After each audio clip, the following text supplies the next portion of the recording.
Salut à tous les supporters de l'AS Monaco, j'espère que vous allez bien. Les autres, c'est qui le Lili? C'est qui le leader? Encore une fois, c'est qui? Eh oui, parce que les Salades, ils ont fait le match parfait contre Brest, ce qui fait qu'on a notre fauteuil de leader pour le moment, pendant la semaine. Ce qui fait qu'on va passer une très très bonne semaine. Et les Lyonnais qui devaient freiner les Rémois, sérieusement, les Lyonnais, il faut faire un truc. Oh, au cas où le championnat, il a commencé, vous faites quoi là? Non mais enfin moi j'ai du mal à comprendre en fait le délire. Alors bon, que vous fassiez de la merde c'est votre problème, mais au moins essayez de freiner les Reims qui jouent le podium. Merde. Monaco-Marseille, oh là là, gros match de Ligue 1, on le sait très bien, très très gros match de Ligue 1, derby du Sud, tout ce que tu veux. Et en plus on y allait avec des absents de marque. Minamino, Caio Henrique, Golovin qui est suspendu. Alors qu'on a fait un très très bon début de championnat, on s'est, bon, très très bon, malheureusement il y a eu quelques fausses notes contre Lorient, contre Nantes et notamment contre Nice, et oui, qu'avec ce match pourri, mais bon, on s'est dit c'est pas grave, de toute façon on reste dans une bonne dynamique, mais on y allait avec des absents de marque. Mais le truc c'est qu'il y a Magnès, non je rigole, non, juste on va revenir, parce que à l'OM, on s'est dit, enfin contre l'OM, on s'est dit il faut absolument gagner, de toute façon c'était sûr, clair et net, il fallait gagner. En plus moi il y en a, ils m'ont casser les bonbons là, encore une fois, comme d'habitude, les supporters marseillais, alors pas tous, mais certains, il y a des supporters à Monaco, on est chez nous, mais rentre chez toi, dégage, 0 point, qu'est-ce qu'il y a? Il y en a marre de vos conneries, et arrêtez de crier quand vous sortez de Monaco, il y a des gens qui dorment.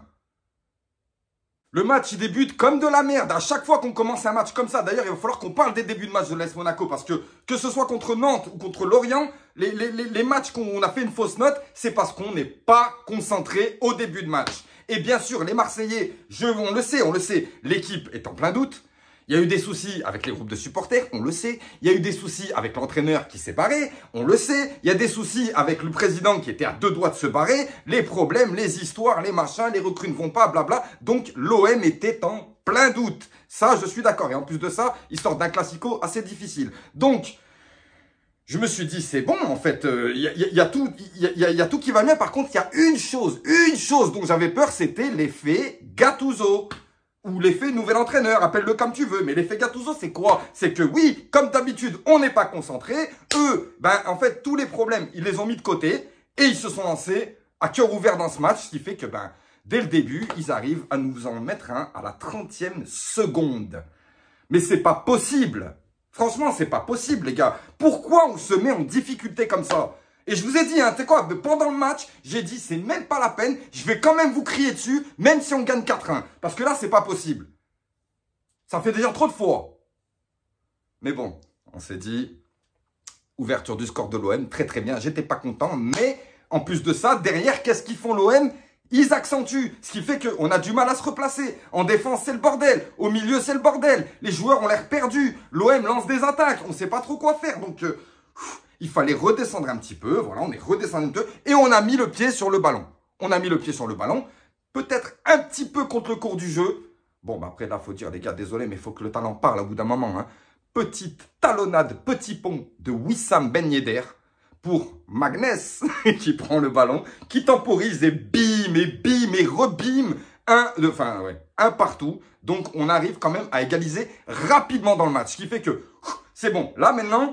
le match, il commence. À partir de là, Monaco met pied sur le ballon. J'ai dit là, voilà. Et en fait, on voit clairement que l'OM doute, les joueurs de l'OM doutent. Et ils ont un peu de mal à aligner 3 passes. Donc, on en profite. Qu'est-ce qu'on fait? Nous, on met le pied sur le ballon, on domine, on tente, on essaye, on déborde, on les fatigue, on essaye des choses.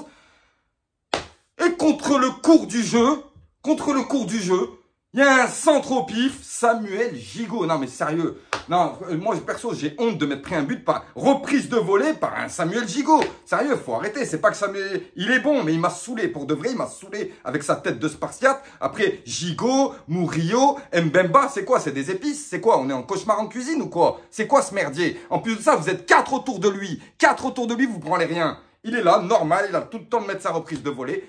Très joli but de Samuel Gigot. Mais voilà, encore une fois, alors qu'on tient le match, on les laisse reprendre l'avantage. Malheureusement, les gars, je vous assure que ce genre de choses-là, faut pas jouer au match retour, par exemple, ce sera pas la même... voilà, enfin là, c'est vraiment par rapport au moment où on rencontre l'OM. Hein. Parce que si on rencontre une équipe bien comme il faut dans sa défense, voilà, la défense de l'OM est... C'est chaud, autant que nous, tu me diras. Mais bon, 2-1 pour l'OM à Monaco. On se refait surprendre, encore une fois. Donc, on est obligé en fait de reprendre encore. C'est-à-dire que on se fait encore secouer derrière ce deuxième but, ce qui fait qu'on est encore obligé de remettre la main sur le ballon, enfin le pied sur le ballon, pour essayer de calmer le jeu et réessayer de dominer cette partie. Ce qui n'est pas évident quand tu te fais, quand tu te mets, tu les laisses mettre 2 pions comme ça, c'est pas évident. Mais, qu'est-ce qui s'est passé? Excellente passe de Magnès pour Florin Balogun ou Florarin ou Florentin, je sais pas, tu sais quoi, on va l'appeler Balogun. Voilà, Balogun qui, décalage, gun, terminé, allez hop, 2-2. Là, en plus, ça fait plaisir parce qu'il en avait besoin, Balogun, de ce but. Il en avait besoin. Et les gars, arrêtez de le clasher, c'est bon. Qu'est-ce que c'est ça? Donc, Florin Balogun qui marque son 2e but avec l'AS Monaco. Donc, il était resté sur 2 pénaltys ratés contre l'OGC Nice, qui lui a valu pas mal de chambrage, de soucis, de conneries comme ça. Mais en tout cas, il est bien de retour, il est bien là, il est fonctionnel, il marque des buts, il est trop fort, il a une carrure de fou. J'ai même des Marseillais qui m'ont dit, franchement, vous avez un attaquant de grande classe, un vrai attaquant. Tout comme ils m'ont dit que Magnès, c'était un vrai numéro 10. Mais voilà, on va pas s'enflammer non plus avec les jeunes. On va les laisser grandir tranquillement. Et donc, on arrive quand même à égaliser. Et à partir de là, je me suis dit, c'est pas possible qu'ils repartent pas les pieds devant. C'est mort. Là, on tenait le match. Et en plus de ça, il y avait 2-2. On venait d'égaliser. C'était la 25e minute. Donc, on avait tout le temps de se concentrer sur le restant du match et de tenir ce match. Parce que voilà, l'Olympique de Marseille a un gros problème physique. Et on a joué avec ça. Voilà, tout simplement. Ce qui fait que on a temporisé jusqu'à la mi-temps. Et à la mi-temps, enfin à la 65e, il me semble, encore une fois, Magnès. Magnès sur encore une superbe action avec Ben Yedder, Balogun. Ben Yedder qui décale encore pour Magnès Akliouche qui a tout le temps d'armer sa reprise de volée. 3-2 pour l'AS Monaco. À partir de là, Monaco a laissé le ballon à l'OM. Et l'OM a essayé de faire des choses malgré que physiquement, c'était pas terrible. Alors maintenant, l'OM, ils n'ont pas fait un mauvais match en soi parce que j'entends beaucoup de gens, j'ai même entendu les supporters leur dire « Mouille le maillot, casse-toi les gars, faut arrêter d'abuser, 2 minutes, c'est pas mon club, j'en ai rien à foutre. » Mais en attendant, les gars, vous savez qu'il y a eu des soucis dernièrement. L'entraîneur, il vient à peine d'arriver, il a 3 séances. Les gars, vous n'allez pas lui demander de gagner contre Monaco non plus, faut pas déconner. C'est pas parce que c'est Monaco ou parce que je suis supporter de Monaco. Mais Monaco est l'équipe en forme de Ligue 1 et Marseille, vous sortez un peu de nulle part là. Vous avez des gros problèmes à gérer. Donc je pense que la marche était trop haute pour vous. La marche était trop haute dans le sens où problème physique, nouvel entraîneur, problème, tous les problèmes qui se sont mis en fait par rapport à ça. Mais bon, je suis bien conscient que mentalement et moralement, l'OM n'était pas là. Maintenant, on arrive à retirer 3 points de ce match. C'est exceptionnel parce que voilà, c'est un gros match de Ligue 1. C'était un match difficile. Malgré que l'OM n'était pas bien, c'était un match difficile. Il a fallu vraiment aller la chercher cette victoire. On a pu voir les jeunes joueurs se régaler. Magassa, on a pu voir Magnès Akliouche faire une masterclass. Donc, pour moi, je suis vraiment heureux. Et le pire, c'est qu'il y avait Efekele dans le groupe. Désolé, heureusement qu'on ne l'a pas fait rentrer d'ailleurs. Une belle victoire et en plus de ça, les matchs ont été favorables pour nous, les matchs qui se sont passés aujourd'hui, ce qui fait que nous sommes encore leaders de Ligue 1 et j'espère que cette fois, on va le rester parce que c'est important de s'inscrire comme on a fait en 2017, on s'est inscrit à la première place à peu près en décembre et on l'a plus bougé. Si on pourrait faire ça, profiter du fait que le Paris Saint-Germain, ça se cherche encore. L'Olympique Lyonnais, je les cherche encore. L'Olympique de Marseille est en difficulté. Rennes, je crois qu'ils n'ont pas gagné depuis 5 matchs.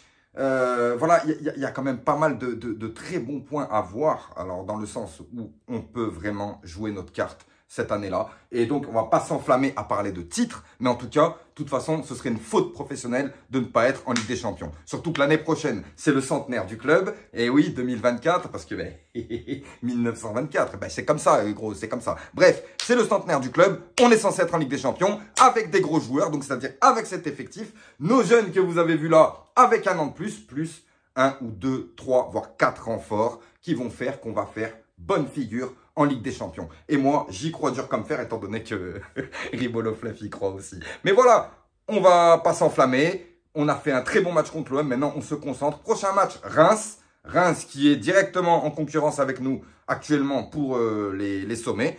Ouais, c'est difficile hein, quand je te dis que Reims et Brest, ils sont en concurrence avec nous et que l'Olympique Lyonnais, Nantes, tout ça ont des problèmes.